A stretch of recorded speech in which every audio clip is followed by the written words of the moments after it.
నమస్కారం friends, welcome to మంచి మార్గం ఛానల్. ఎవరైనా ఒక సమాచారం చూస్తారు అంటే దానిలో ఖచ్చితత్వం ఎంత ఉంది అని కూడా చూస్తారు. సమాచారం అంటే ఏ ఇన్ఫర్మేషన్ అయినా కావచ్చు, దాని authentic nature of that information is most important to fructification of that information. అంటే ఒక ఇన్ఫర్మేషన్ ఫ్రూటిఫై కావాలి అంటే దాని చరమాంకానికి పోయి అది సత్ఫలితాలు ఇవ్వాలి అంటే దాంట్లో కొంచెం అథెంటిసిటీ ఉండాలి, అథెంటిక్ నేచర్ ఉండాలి ఆ ఇన్ఫర్మేషన్. లేకపోతే ఆ ఇన్ఫర్మేషన్ ఒక యాడ్ లాగా ఉంటుంది. యాడ్లో కూడా అథెంటిసిటీ ఉంటుంది, కానీ స్వార్థం దాగి ఉంటుంది. అలాగే ఒక ప్యాంప్లెట్లో కూడా అథెంటిసిటీ ఉంటుంది, కానీ ప్రచారం దాగి ఉంటుంది. మనము ఏ ఇన్ఫర్మేషన్ ఇచ్చినా, ఫర్ ఎగ్జాంపుల్ యూట్యూబ్ ఉంది, యూట్యూబ్ని మనము ఎలాగైనా వాడుకోవచ్చు. డిపెండ్స్ ఆన్ వ్యూవర్స్, అంటే వ్యూవర్స్ ఎంతమంది ఉన్నారో, ఫాలో అవుతున్నారో, మనకి ఏ టైపు వ్యూవర్స్ ఉన్నారో దాన్ని బట్టి న్యూస్ అందించాలి. ఇప్పుడు రియల్ ఎస్టేట్ చూస్తే మనము ఇచ్చే ఇన్ఫర్మేషన్ అథెంటిక్గా, అంటే ఒకటికి 2 సార్లు బేరీ చేసుకొని మాట్లాడే టైప్ ఆఫ్ వీడియోస్ మనము రియల్ ఎస్టేట్లో ప్రజెంట్ చేయాలి. చాలా మందికి రియల్ ఎస్టేట్లో గాలి మాటలు మాట్లాడడం అలవాటైపోయింది. రేవంత్ రెడ్డి చూపు అటువైపోయాడు, భట్టి విక్రమార్క చూపు అటువైపోయి వీనికి వచ్చి చెప్పిపోయాడు, రేవంత్ రెడ్డి చూపు ఇటువైపు, నేను ఇటుకు చూస్తా, నీవు వీడియోలు చెప్పాలి. అందరూ ఫిలిం యాక్టర్స్ చూపు ఈ వైపే, అందరూ మాకు ఈ వైపే కావాలి అంటున్నారు. రేపు 10ంతలు పెరిగే అవకాశం. మీ వీడియోస్కి, జబర్దస్త్ వీడియోస్కి ఏ వ్యత్యాసము లేదు. ఇంకా జబర్దస్త్ వీడియోస్ అంత హార్మ్ఫుల్ కాదు, నవ్వి లైట్గా తీసుకొని ఊరుకోవచ్చు. కానీ మీరు ఇచ్చే జబర్దస్త్ సమాచారం యూట్యూబ్లో అమాయకులు చూస్తే వాళ్ళ పరిస్థితి ఏం కావాలి. ఇప్పుడు యూట్యూబ్లో ఉన్న వ్యూవర్స్ అంత అమాయకులు ఏం కాదు, కానీ అడిషనల్ ఇన్ఫర్మేషన్ కోసము వాళ్ళు యూట్యూబ్ని ఆశ్రయిస్తారు. అంటే ఏదన్నా వాళ్ళకి అనుకోని సమాచారం లభిస్తుందేమో అనే ఆశతో యూట్యూబ్ ఛానల్స్ చూస్తారు. అయితే మనము ఇప్పుడు రియల్ ఎస్టేట్లో డీల్ చేస్తున్నాము, చాలా కేర్ఫుల్గా ఉండాలి. మనకు తెలిస్తే మాట్లాడాలి, లేకపోతే మాట్లాడకూడదు. మనకు ప్రైస్ తెలిస్తే చెప్పాలి, లేకపోతే అవాయిడ్ చేయాలి. ఇప్పుడు చాలామంది నాకు పెట్రోల్ బంక్ వెనుక రేట్ ఎంత ఉంది అని అడుగుతారు. అక్కడ ఒక టీ కొట్టు ఉంది, టీ కొట్టు బ్యాక్ సైడ్ నాకు ల్యాండ్ ఉంది, దాని రేట్ చెప్పగలరా అంటే నేను ఇంకా వర్డ్స్తో చెప్పలేను. నాకు తెలంగాణ యాస మళ్ళీ వస్తుంది. అక్కడ హోటల్ ఉంది, హోటల్ బ్యాక్ సైడ్ నాకు ల్యాండ్ ఉంది, ఇప్పుడు రన్నింగ్ రేట్ చెప్తారా? ఎట్లా చెప్తారు? చెప్పినా ఏదో ఒకటి చెప్పేయచ్చు వాళ్ళ తృప్తి కోసం, కానీ అక్కడ పోతే ల్యాండ్ రేట్ వేరేనే ఉంటుంది. దయచేసి గమనించండి, నోటికి వచ్చినట్టు ల్యాండ్ రేట్స్ చెప్పే సందర్భాలలో, అంటే ఆ టైంలో మనం ఏ రేటు నోటి నుంచి చెప్పకూడదు. బయ్యర్ స్వయంగా పోయి అక్కడ పరిశీలించి యావరేజ్ రేట్స్ వేసుకొని తీసుకోవాలి, కానీ యూట్యూబ్లలో అడిగిపోయి అక్కడ నెగోషియేట్ చేసే పని చేయకూడదు అని నా సలహా. అందుకోసం నేను ప్రైస్ పాయింట్స్ ఎప్పుడు పోను. ఓవరాల్ జనరల్ పిక్చర్ ఈ ఏరియాలో ఎట్లుంది అనేదే చెప్తా. ఇప్పుడు నాకు రేట్స్ ఖచ్చితంగా తెలుసుంటే నేను చెప్పగలను. ఆ రేట్స్ నోటికి వచ్చినట్టు ఉంటాయి. ఫ్రమ్ 10,000 to 30,000 ఉంటాయి. సేమ్ ఏరియా, పక్క పక్క ప్లాట్. ఎందుకు అనేదానికి ప్రామాణిక సూత్రాలు లేవు, ఒక ప్రిన్సిపల్స్ లేవు, ఓ జెన్యున్ క్యాల్కులేషన్ లేదు. ఇలాంటి టైంలో మనం ఏ ప్రైస్ చెప్పినా అది తప్పే అవుతుంది. ఏదో ఒక ప్రైస్ చెప్పే కన్నా నోరు మూసుకొని ఊరుకోవడం బెటర్ అనే నేను ఏ ప్రైస్ చెప్పడానికి పోను. ఈ ఏరియాలో కొనాలనా వద్దా, ఈ ఏరియాని అవాయిడ్ చేయండి, ఈ ఏరియాని ఎందుకు కొనాలి అనే ఇలాంటి మ్యాక్రో లెవెల్ పిక్చర్ ఇస్తా. కానీ మీరు ఈ గల్లీలో ఈ రేట్ ఉంది, ఈ గల్లీ రేట్లో ఇక్కడనే కొనండి అని నేను చెప్పాను. అది ఫూలిష్ ఇన్ఫర్మేషన్. అంటే మన పరిధిలో లేని ఇన్ఫర్మేషన్ కూడా ఏదో వింటున్నారు కదని వాళ్ళ ముఖం మీద పడేసి వాళ్ళని ఇబ్బంది పెట్టడం తప్ప ఏం కాదు. దయచేసి గమనించండి. మనము రియల్ ఎస్టేట్ ఒక వీడియో చేస్తున్నామంటే, ఇప్పుడు నాకు మొన్న తెలిసింది శ్రీశైలం హైవేపై నా వీడియో చూసి కొంతమంది ఆగిపోయారు అంటే, అది అంటే చాలా సంతోషం వేసింది.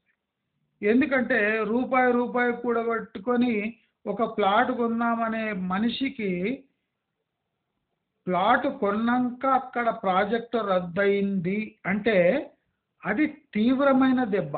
అంటే లైఫ్లో మళ్ళీ కోలుకుంటాడో లేదో అనే ప్రశ్న లేవనెత్తచ్చు. పైసా కూడబెట్టుకొని కడుపు మార్చుకొని డబ్బు పోగొబెట్టి ఒక ప్లాట్ కొంటే ఆ ప్లాట్ విలువ 30, 40, 50% పడిపోతే ఆ మళ్ళీ 50% రికవర్ కావడానికి ఒక 10 ఏళ్ళు పడితే ఈ మనిషి ఆదా ఎందుకు చేసుకోవాలి అనే ఒక ప్రశ్న లేవనెత్తుతుంది. మనకు చేతనైతే కరెక్ట్ ఇన్ఫర్మేషన్ ఇవ్వాలి, లేకపోతే ఇన్ఫర్మేషన్ ఇవ్వకపోవడమే అంటే అవాయిడ్ చేయడమే చాలా బెటర్. ఇప్పుడు రీసెంట్గా ఈ శ్రీశైలం హైవే అంటే ఫార్మాసిటీ రద్దు తర్వాత చాలా యూట్యూబ్ ఛానల్స్ నోరు తెరవని పరిస్థితిలో ఉన్నాయి. ఈ నోరు తెరవని పరిస్థితిలో ఎందుకు వచ్చాయి అని మనం గమనిస్తే, ఈ గొర్రె మందలు ఎలా పోతాయో ఆ గొర్రె మందల్లాగా బిహేవ్ చేశాయి. మీకు వెస్ట్ హైదరాబాద్ కాస్ట్లీ అవుతుందా, అయితే మీకు ఒక కొత్త గచ్చిబౌలి చూపిస్తామని ఆ ఫార్మాసిటీ ముఖం చూపించారు. ఇప్పుడు శంషాబాద్ ముఖం చూపిస్తారు. నేను చెప్పిన 2 ఏరియాస్ దొందుకు దొందే. 2 ఏరియాస్ దొందే. కొత్తగా అంటే పాత పెళ్లి కూతుర్ని కొత్తగా ప్రజెంట్ చేయడం అంటే ఇదే. ఇప్పుడు ఒక ప్రాజెక్ట్ వస్తుంది అంటే అక్కడ ప్లాట్లు కొనడం అనేది అది మ్యాండేటరీ కాదు. ఆ ఏరియా డెవలప్ అయిపోతుంది అంటే మీరు ప్లాట్లు కొనేస్తారా? అసలు మీకు అక్కడ ఉండేది ఉందా, ఇన్వెస్ట్ చేసేది ఉందా, లాంగ్ టర్మా షార్ట్ టర్మా, అసలు ప్రాజెక్టు తేడా వస్తే ఏమవుతుంది అనే ఒక రిస్క్ ఫ్యాక్టర్ కూడా అసెస్మెంట్ చేయలేని సన్నాసులు 98% యూట్యూబ్ ఛానల్స్లో ఉన్నారు. కొంతమంది అనుభవంతో ఉన్నారు, కొంతమంది అనుభవం లేమి ఉన్న అనుభవం ఉన్నట్టు నటిస్తున్నారు. నేను ఫార్మాసిటీ గురించి బల్లగుద్ది ఖచ్చితంగా చెప్పానా లేదా? వెస్ట్ హైదరాబాద్ గురించి కూడా బల్లగుద్ది గట్టిగా చెప్పాను నేను. అది కాకుండా 111 జియో ల్యాండ్స్ పై కూడా ఖచ్చితంగా చెప్పాను. యాదాద్రిపై కూడా నేను బల్లగుద్ది చెప్పాను, ప్లీజ్ అక్కడ దిక్కుపోకండి. అంటే ఇవన్నీ ఎందుకు చెప్పాను అంటే, మనం చెప్పే దాంట్లో మనకే కాన్ఫిడెన్స్ ఉండాలి. ఫస్ట్ నీవు బల్లగుద్ది చెప్పినప్పుడు రేపు కాకపోతే నీ తల దిగిపోయినట్టే. కానీ మీరు యాదాద్రిలో కొంటే కొనొచ్చు, పెరిగితే పెరగొచ్చు, పెరగకపోతే మీరు 10 ఏండ్లు ఆగాలి, 20 ఏండ్లు ఆగాలి అని ఏ బోడిగాడు కూడా సజెషన్ ఇస్తాడు. నీవు ఛానల్ నడిపిస్తున్నావు అంటే ఆ బోడిగాడు కావాల్సిన అవసరం లేదు. కొంటే కొనండి, అభివృద్ధి జరిగితే జరగవచ్చు, లేదా ఫార్మాసిటీ లాగా ఖచ్చితంగా చెప్పేసారు. రేపు కాబోయే గచ్చిబౌలి, రేపు కాబోయే హైటెక్ సిటీ, ఫిలిం యాక్టర్స్ కళ్ళంతా ఆవైపోయి బూతులు వస్తున్నాయి. కానీ నేను మా మదర్కి ప్రామిస్ చేస్తాను, నేను బూతులు వాడడం మానేస్తాను. కానీ వీళ్ళు చేసే క్రైమ్స్ ఎట్లుంటాయంటే బూతులు వాడినా తప్పు లేదు. ఇవాళ రేపు ప్లాట్ అంటే వేలలో లేదు, మల్టిపుల్ లక్షల్లో ఉంది, అంటే 10 లక్షల అబవ్. ఇప్పుడు చలామణి అయ్యే ప్లాట్ రేట్లు డబుల్ డిజిట్స్లో ఉన్నాయి. అంత డిమాండ్ లేకపోయినా డబుల్ డిజిట్ ల్యాక్స్లో ప్లాట్ రేట్స్ అలాగే స్టేబుల్గా ఉంచుతున్నారు. ఇది ఎంతవరకు కరెక్ట్ అని నేను అడుగుతున్నాను. ఈ multiple lakhs, one person is investing multiple lakhs of rupees or double digit in lakhs of rupees in a property or a plot, he is bound to get authentic information regarding that property. ఇప్పుడు చాలా మందికి నా channel చూస్తే విరక్తి వస్తుండొచ్చు, కానీ రానివ్వండి. రేపు వాళ్ళు ఆగిపోతే వాళ్లకు అయ్యే ఆదా ఇంత అంత కాదు, వాళ్ళ డబ్బు చాలా విలువైంది అని అట్లీస్ట్ ఒక 6 months అయినాకైనా నన్ను గుర్తుపెట్టుకుంటారని నేను అథెంటిక్ వీడియోసే చేస్తాను. పొలిటికల్ సమాచారం మీరు చూశారు, నేను గీచిందే ఫైనల్. ఇప్పుడు వచ్చే సమాచారం నేను ఎప్పుడో చెప్పిన, మీరు నా పాత పొలిటికల్ వీడియోస్ చూసుకోండి. అంటే ఇది పెద్ద గ్రేట్ అని కాదు, ప్రతి మనిషి సమాచారాన్ని సేకరించి దాన్ని ప్రాసెస్ చేయడంలోనే ఈ టెక్నిక్ అంతా దాగుంది. మీకు అందిన సమాచారమే నాకు కూడా అందుతుంది. నేను ఒక కోణంగా చూస్తా, మీ ఆ కోణంలో చూడరు అంతే. మీరు కూడా జీనియస్సే, నేను కూడా జీనియస్సే. మీరేం తక్కువ ఏం లేదు, మీకు కూడా సమగ్ర సమాచారం ఉంటుంది, దాన్ని ప్రాసెస్ చేయడంలోనే తప్పిదం జరుగుతుంది. అంతేగాని నా దగ్గర మ్యాజిక్ స్టిక్ లేదు ఇట్లాంటి కరెక్ట్ ఇన్ఫర్మేషన్ రావడానికి. మీరు ఎలా ఇన్ఫర్మేషన్ సేకరిస్తారో నేను కూడా అలాగే సేకరిస్తాను. కానీ నా దగ్గర ఎకనామిక్స్ అనే ఒక సబ్జెక్ట్ గట్టిగా ఉంది కనుక ఎప్పుడు ఆ ఎకనామిక్స్ అనే సబ్జెక్ట్ ఏ సబ్జెక్ట్ మీద అప్లై చేస్తామో దాని తీరు, దాని రంగు రూపులు, అంటే ఆ ఫాగ్ అనేది, ఆ తెర అనేది తొలగి మనకు రియల్ పిక్చర్ కనిపిస్తుంది. అదే ఎకనామిక్స్ ఒక పవర్. ఎకనామిక్స్ చాలా బోరింగ్ అనిపిస్తుంది, కానీ కొన్ని లక్షల కోట్లు సునాయాసంగా మిగిలిచ్చేదే ఎకనామిక్స్. ఆ సబ్జెక్ట్ అలాంటిది. దయచేసి గమనించండి, మనము ఒక వ్యూవర్కి ఇవ్వబోయే సమాచారాన్ని ఒక 2-3 times మీరు వల్ల వేసుకొని మీరు దాని అథెంటిసిటీ చెక్ చేసుకొని మరీ మీరు యూట్యూబ్ ఛానల్స్లో ఆ వీడియోస్ వేయండి. లేకపోతే మీ ఛానల్స్ గది ఆల్రెడీ చూస్తున్నా, ఒక్క ఫార్మాసిటీ ప్రిడిక్షన్ తప్పు పోతే మీరు నెలలు నోరు మూసుకోవాల్సి వస్తుంది. అదే 2-3 షాక్ తగిలితే మీ ఛానలే ఉండదు.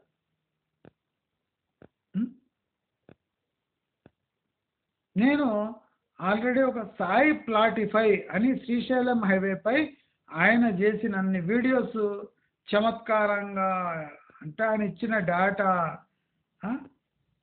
ఇప్పుడు ఆ సాయి ప్లాటిఫైకి నేను రాసిన, బాబు ఇట్లా చేయడం తప్పు, ఆ ఫార్మాసిటీ రాదు, నువ్వు అనవసరంగా టైం వేస్ట్ చేసుకుంటున్నావు, డిజిటల్గా ఇట్లా పోజులు ఇచ్చి ఇట్లిచ్చి అన్నీ చేసిండు. కానీ ఇప్పుడు అడ్రస్కు లేడు, నేను చెప్తే వినలేదు. జనరల్లీ నేను ఎవరికైనా ఏమైనా చెప్తే వాళ్ళు వినరు, నాకు అలవాటు అయిపోయింది. ఇక్కడనే కాదు, యూట్యూబ్ అనే కాదు, జనరల్ లైఫ్లో కూడా నేను ఎప్పుడన్నా ఎవరికైనా చెప్పినా అనుకోండి, బాబు ఇట్లా వద్దు అంటే అసలు నేను ఇంకా చాలా మంది బేకారుగాడు అనుకుంటారు, వీనికేం తెలుసు అనుకుంటారు. కొంతమంది డైరెక్ట్గా అంటారు, "ఆ? నువ్వు ఎప్పుడన్నా ₹1,00,00,000 చూస్తావా, మళ్ళీ నువ్వు ఎట్లా చెప్తున్నావు" అంటారు. అంటే నాకున్న నాలెడ్జ్కి అంటే వాళ్ళ అయినంత డిస్రెస్పెక్ట్ ఇస్తారు. ఏ విధంగానైనా ఈయనని చిన్న చూపు చూసి ఈయన మాట వినకుండా మనది మనం ఏదో సాధిద్దామని పోతారు. కానీ నా దగ్గర ఉన్న ఆస్తే సబ్జెక్ట్, నాకున్న ఆస్తి సబ్జెక్టు ఇది తప్ప నా దగ్గర పెద్ద చెప్పుకోవడానికి ఏం లేదు. నేను ఆల్రెడీ చెప్పిన రియల్ ఎస్టేట్లో నాకు ఓన్లీ 5% తెలుసు. ఇంత పబ్లిక్గా చెప్పే యూట్యూబర్ మీకు ఎక్కడ దొరుకుంటాడు? ఈయన 5% నాలెడ్జ్తోనే నా దగ్గర 8,000 సబ్స్క్రైబర్లు ఉన్నారు. నేను ఏమాత్రం బోగస్ చెత్త చెదారం ఇన్ఫర్మేషన్ ఇస్తే ఎవడు ఉండడు, అందరూ అన్సబ్స్క్రైబ్ చేసుకొని వెళ్ళిపోతారు. నేను నా దగ్గర 5% రియల్ ఎస్టేట్ ఇన్ఫర్మేషన్ ఉన్నా అని రిపీటెడ్గా చెప్తున్నా 8,000 సబ్స్క్రైబర్లు ఉన్నారంటే ఐదర్ అది వాళ్ళ ఫెయిత్ అండ్ గ్రేట్నెస్, లేదా నేను చెప్పే సమాచారం జెన్యున్ అన్నందుకే వాళ్ళు ఇంకా నా ఛానల్లో కొనసాగుతూ ఉన్నారు, ఛానల్ పెరుగుతూనే ఉంది. ఇది అన్ని ఛానల్ వాళ్ళు గమనించాలి. నేను మొన్న ఒక హమారా అనే ఒక పాపులర్ యూట్యూబ్ పర్సనాలిటీ అండ్ ఛానల్ని నేను చూశాను, అంటే ఎప్పుడో చూశాను నేను 3-4 months బ్యాక్. హమారా ఆయన ఆంధ్ర, ఆయన చెప్పేది న్యాచురల్లీ ఆంధ్ర వాళ్లకు మాట్లాడే తెలివితేటలు ఎక్కువ ఉంటాయి. ఆయన 2023 ముగింపు అనే ఒక వీడియో చేసి, హమారా రియల్ ఎస్టేట్ ఛానల్ హమారా, అది one of the top real estate channels అట ఇప్పుడు హైదరాబాద్ దండం. ఆయన 2023 ముగింపు తన హెయిర్ డైతో మొదలుపెట్టి నేను ఎట్లా కనిపిస్తున్నాను అన్నాడు. నాకేం అర్థం కాలేదు. అంటే అన్ఫార్చునేట్లీ నేను అటువంటి ట్రిక్స్ యూజ్ చేయలేను, ఎందుకంటే నా తలపై ఎంటుకలు లేవు కాబట్టి. కానీ నా major failures Srisailam highway, pharma city అని చెప్పాడు. నీకు 1 లైన్ పడుతుంది అది చెప్పడానికి, కానీ నీ మాటలు విని జనాలు ఎంతమంది లక్షలకు లక్షల ఏరియాలో పెట్టి నష్టపోయి ఉంటారు.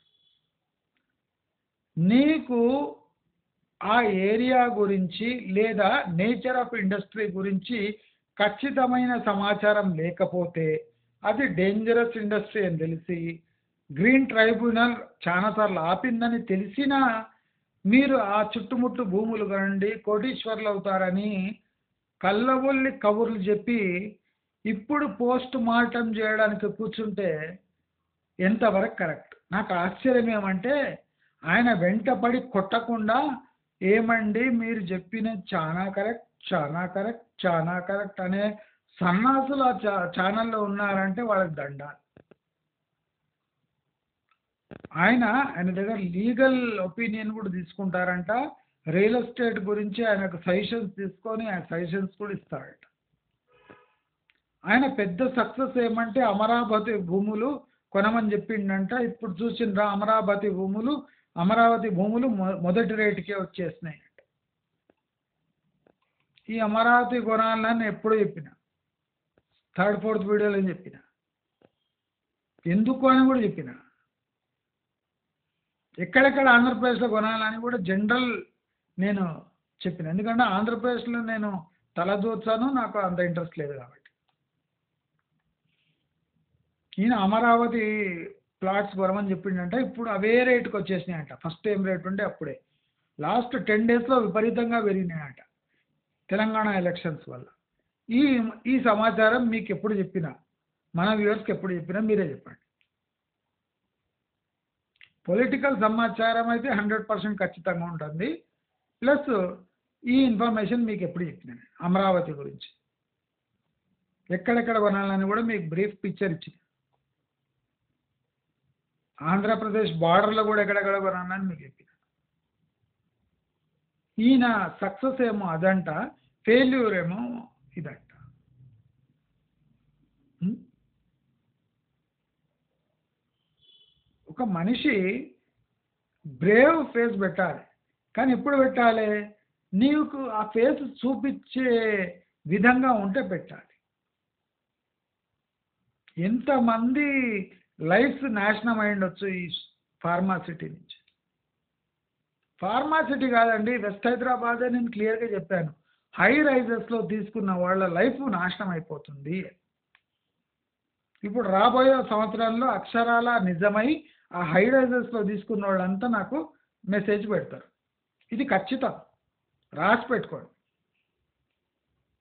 ఇప్పుడు యాదాద్రి అటువంటి ఏరియాలు ఈజీగా చెప్పొచ్చు అది డెవలప్ అయితే కావాలని. ఎందుకంటే మొత్తం ఫేక్, ఫస్ట్ డే 1 నుంచి అది ఫేక్ ప్రాజెక్ట్. యాదాద్రి వైపు డెడ్ చీప్ తీసుకొని అందరికీ హై రేట్స్లో ప్లాట్ రూపంలో అంటించి దండం పెట్టుకున్నారు లాస్ట్ గవర్నమెంట్లో ఉన్న సన్నాసు.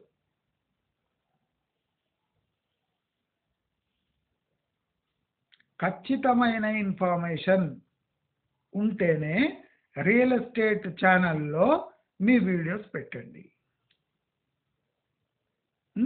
నా ఫెయిల్యూర్ ఇదే అంటే అది అతిపెద్ద ఫెయిల్యూర్ నీ ఛానల్కి. అసలు నిన్ను కన్సల్ట్ ఎవరు చేస్తుండో వానికి బుద్ధి తక్కువ, వానికి లేదు బుద్ధి. నువ్వు ఒక హైదరాబాద్లో ఒక మెయిన్ ఇన్వెస్ట్మెంట్ డెస్టినేషన్నే రాంగ్గా జడ్జి చేసి ఇప్పుడు చాలామంది అడుగుతుండ్రు ఆ గోల్కొండ ఎగ్జిట్ అట, అక్కడ అది వర్స్ట్ ప్రాపర్టీ. అక్కడ షాద్నగర్ మా దీనికి లింక్ ఉంది కదా, షాద్నగర్ అదే పెద్ద, షాద్నగర్ పెద్ద డెస్టినేషనా? అదొక హ్యాపీనింగ్ ప్లేసా? దానికి కనెక్ట్ అయి ఉంటే ఏం లాభం? పెద్ద గోల్కొండ ఎగ్జిట్, చిన్న ఎందుకు అది పనికిమాలిన ప్రాపర్టీస్. మొన్న తుక్కు కూడా చెప్పిన ఎక్కడ వరకు పనికి వస్తుంది, ఎక్కడ వరకు ప్రాపర్టీ పనికిరాదు. క్లియర్గా చెప్పేసేయాలి, జనాలకు కన్ఫ్యూజన్ ఉండొద్దు. నీకు ఉన్న సమాచారం ముఖం మీద చెప్పే. రేపు పెరుగుతుంది అనుకో పెద్ద ఫీల్ కాదు, పడకపోతే నయం. వాళ్ళు రేపు గోల్కొండ ఎగ్జిట్ అమీర్పేట అయిపోయింది అనుకో, మిస్ అయిన ఇన్ఫర్మేషన్ వస్తే డబ్బు వాళ్ళ దగ్గరనే ఉండిపోతుంది. కానీ అక్కడ ప్లాట్ కొని ఆ ప్లాట్ మొత్తం ఏరియా పడిపోతే వాళ్ళ డబ్బు సగం అయిపోతుంది. ఆపర్చునిటీ మిస్ అయినా పర్వాలేదు, కానీ మీరు పెట్టుబడి పెట్టింది సగం కాకపోతే చాలు. ఇది ప్రతి రియల్ ఎస్టేట్ ఛానల్ వాళ్ళు గుర్తుపెట్టుకోవాలి. మీకు టెక్నికల్గా, సైకలాజికల్గా లేదా ఏరియా వైజ్ జియోగ్రఫికల్గా మీకు అవగాహన లేకపోతే నోరు మూసుకొని కూర్చోండి. నాకు అవగాహన లేకపోతే మ్యాక్రో లెవెల్ పిక్చరే ఇస్తున్నా. ఎందుకంటే నాకు అక్కడ గల్లీ పోయి తిరగడానికి నాకు కాదు. నాకు సమాచారం ఉంటుంది, ఆ సమాచారం బేస్ మీదనే 98% ఖచ్చితత్వంతో చెప్తా. ఎంత చెప్పాలన్నా అంతే చెప్తా. ఇప్పుడు చాలామంది అడుగుతారు, నేను ఇక్కడ కొనాలన్నా, అపార్ట్మెంట్ ఈ బిల్డింగ్లో కొనాలన్నా, ఈ బిల్డింగ్ సర్వే చేయండి, ఈ ఎన్క్లేవ్ గురించి చెప్పండి, ఇటే చెప్తారు. ఇప్పుడు పని పాట మొత్తం విడిచిపెట్టుకొని ఎంక్లేవ్ల చుట్టూ కెమెరా పట్టుకొని తిరగాలనా? ఇప్పుడు నేను మామూలుగా చెప్పిన ఇన్ఫర్మేషన్తోనే మీరు లక్షలు సేవ్ చేసుకోవచ్చు. నేను విపరీతమైన టైం స్పేర్ చేస్తే ఇవన్నీ మీరు చెప్పిన ఖాయిష్లన్నీ పూర్తవుతాయి. అవి చేస్తా కూర్చుంటే నాకు ఇక్కడ డబ్బులు పోతాయి. నేను బతకాలి కదా మరి. ఇప్పుడు నేను బతకాలంటే నా వృత్తి ఉంది, ఆ వృత్తికి న్యాయం చేయాలని వద్దా? ఇప్పుడు సమగ్ర సమాచారం సేకరించుకుంటూ సిటీలో తిరిగినా అనుకోండి, తిరుగుతా, నాకేం ప్రాబ్లం లేదు. కానీ నా పొట్ట ఎట్లా గడవాలి? నేను ఇచ్చిన జెన్యున్ సమాచారానికి నా ఛానల్కి ఫైనాన్షియల్ హెల్ప్ చేయమంటేనే ఒక 35-40కి జరిగింది. ఇవాళకి 35 to 40 మంది ఇచ్చింది. ఫస్ట్ ఒక 25 మెంబర్స్ ఇచ్చిండే, అయినా ఒక 15 మంది ఇచ్చిండు. అంటే టోటల్ 8,000 మందిలో 35 మంది కాంట్రిబ్యూట్ చేశారు. 35 మెంబర్స్ అవుట్ ఆఫ్ 8,000 వ్యూవర్స్. అంటే నా ఇన్ఫర్మేషన్ వాళ్ళకి నచ్చకపోయి ఉండొచ్చు, పనికి రాకుండా పోయి ఉండొచ్చు. అంటే నేనేమంటున్నా, నేను పెట్టే ఎఫర్ట్‌కి జెన్యూన్ రాబడి రావాలి. అప్పుడే నేను పోయి సమాచారాన్ని సేకరించి అవి ఇవి చేసి నానా బీభత్సం చేయొచ్చు. నాకొచ్చే అరాకొర డబ్బుల కోసము నేను నా వృత్తిని వదులుకొని పోయి నాకొచ్చు జర్నలిజం వచ్చు. ఎట్లా పోయి ఎట్లా ఇన్ఫర్మేషన్ తీయాలి మొత్తం వచ్చు. తీస్తా. తీస్తే నాకు కూడా ఏమన్నా లాభం ఉండాలి కదా! ఆ! నాకు ఉండే లాభం ఎట్లా? ఆ 35 మంది వాళ్ళని దండం పెట్టుకోవాలి. ఎట్లనో నమ్మకం ఉంచి నా ఛానల్ కోసం కాంట్రిబ్యూట్ చేసిండ్రు. మీకంతా ధన్యవాదాలు. చేతులెత్తి దండం పెడుతున్నా. మిగతా వాళ్ళని నేను తిట్టుకుంటలేను. వాళ్ళిష్టం. మీరు ఏ ఛానల్‌నైనా కంపేర్ చేసుకోండి. ఇంకా నేను చెప్తున్నా కదా! ట్రైమై టీవీలో నేను వీడియోస్ ఎస్తలేను. ఎందుకంటే అది మానిటైజేషన్ పోయింది. ఇప్పుడు నేను వీడియోస్ చేసినా మొత్తం గూగుల్ వాడే తినేస్తాడు. యూట్యూబ్ వాడే తినేస్తాడు. నేను కష్టపడి సేకరించి ఛానల్ వేస్తే మొత్తం యూట్యూబ్ వాడు తినేస్తే నాకే మిగులుతుంది. అందుకోసం మానిటైజేషన్ కోసం ఆగిన. ట్రైమై టీవీ మంచివారు కన్నా తలదన్నే ఇన్ఫర్మేషన్ ఇస్తా. వెయిట్ చేయండి. సబ్స్క్రైబ్ చేసుకొని పెట్టుకోండి. ఆ ఛానల్ మానిటైజేషన్ కోసం పంపించిన. అది ఎప్పుడు వస్తుందో తెలియదు. అట్లుంది పరిస్థితి. ఇప్పుడు నేను ఏదైనా ఓపెన్గా మాట్లాడతా. డబ్బు కూడా నేను ఓపెన్గా అడిగిన. లాభం ఎంతమైంది అని ఓపెన్గా చెప్తున్నా. క్రిటికల్ ఇన్ఫర్మేషన్ కూడా నేను ఓపెన్గానే పెడుతున్నా. క్యాల్కులేషన్ బుక్ తీసుకొని లెక్కలు నేను చెప్పినవి వేసుకొని మీ లెక్కలు దాంట్లో అడ్జస్ట్ చేసుకొని మీరే లెక్కలు చేసుకోండి అని కూడా చెప్పిన. దీంట్లో సీక్రెట్లు ఏం లేవు, పాడేం లేదు. నేను షేర్ మార్కెట్ గురించి ఎందుకు చెప్పాను అంటే దాంట్లో విపరీతమైన డబ్బులు వస్తాయి, కానీ రిస్క్ ఎక్కువ ఉంటుంది. మీరు ఓవర్ కాన్ఫిడెన్స్తో పోతే మొత్తం నాశనం అయిపోతారని నేను షేర్ మార్కెట్ ఊసే ఎత్తుతుంది. నేను 24 గంటలు షేర్ మార్కెట్లోనే ఉంటా. కానీ నేను జనాలను ఎంకరేజ్ ఎందుకు చేయాలంటే వాళ్ళకు కొద్దిగా డబ్బు రాగానే చాలా ఎక్సైట్ అయిపోతారు. వాళ్ళే కింగుల్లా ఫీల్ అయ్యి ఇన్వెస్ట్ చేసి మొత్తం కోల్పోతారు. అందుకోసము నాకు కాన్ఫిడెన్స్ లేదు, జనాలకు నష్టం అవుతుంది అంటే నోరిప్పాను. ఇప్పుడు నా ఛానల్ స్టాక్స్లో మస్తు డబ్బులు వస్తాయి, కానీ నేను నోరిప్పాను. ఎందుకంటే మీరు ఏలు పెట్టంగా నష్టపోతారు. నేను 9వ క్లాస్ నుంచి స్టాక్ మార్కెట్లో డీల్ చేస్తున్నాను. 9వ క్లాస్ 9th స్టాండర్డ్ ఉన్నప్పటి నుంచి నేను స్టాక్ మార్కెట్లో ఇన్వెస్ట్ చేస్తున్నా. పెద్దోళ్ళ పత్రాలు పెట్టి, ఏజ్ ఉన్న వాళ్ళ పత్రాలు పెట్టి వాళ్ళ అకౌంట్లోనే ట్రేడ్ చేసుకుంటూ ఇప్పటివరకు ఇంకా ట్రేడ్ చేస్తూనే ఉన్నా. నాకు గజం భూమి లేదు, ఆస్తులు లేవు, అంతస్తులు లేవు, ఏం లేవు. నేను చిన్న చిన్న వ్యాపారాలు చేస్తూ దాంట్లో సమకూరిన డబ్బుతోని నేను స్టాక్ మార్కెట్లో ఇన్వెస్ట్ చేస్తూ వస్తున్నా. వాళ్ళట్టు కూడా దాని మీద ఆధారపడింది. అది కాకుండా ఒక అరాకొరా చిన్న చిన్న బిజినెస్లో ఇన్వెస్ట్ చేస్తే అన్నీ ప్రాఫిటబుల్.